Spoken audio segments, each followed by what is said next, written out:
নতুন সরকার তৈরি। আমরা এই মুহূর্তে একবার দেখে নেব বিকেল 5টা পর্যন্ত রাজ্যে কতটা ভোট পড়েছে। আমাদের সঙ্গে রয়েছেন আমাদের নির্বাচন কমিশন থেকে আমাদের প্রতিনিধি সত্যসুন্দর ভট্টাচার্য। সত্যসুন্দর, কমিশন সূত্রে কি জানতে পারছো? বিকেল 5টা পর্যন্ত রাজ্যে কত শতাংশ ভোট পড়লো? নটি লোকসভা আসনের পরে বিকেল 5টা পর্যন্ত যে শতাংশ হিসেবে এসেছে তাতে দেখা যাচ্ছে 69.89% ভোট পড়েছে গড়ে এই নটি লোকসভা আসনের মধ্যে। তার মধ্যে সবথেকে বেশি ভোট পড়েছে বসিরহাট লোকসভা আসনে বিকেল 5টা পর্যন্ত। সেখানে দেখা যাচ্ছে 76.55% ভোট পড়েছে বসিরহাটে।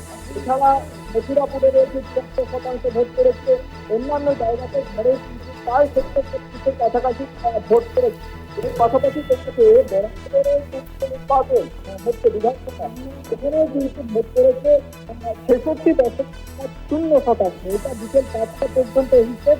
তারপরে আরো ভোট প্রক্রিয়া চলবে, স্বাভাবিকভাবেই তাতে ভোটের শতাংশের আরো কিছুটা বাড়বে আশা করছে নির্বাচন কমিশন।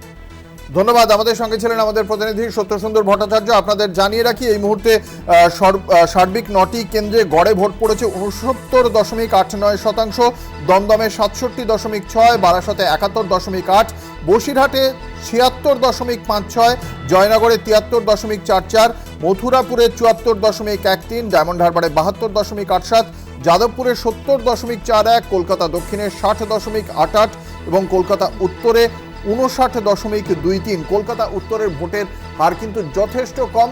বিজেপির কাছে আসবো, কি মনে করছেন সার্বিকভাবে এই ভোটের হার কিন্তু কলকাতা উত্তরে, যেখানে আপনাদের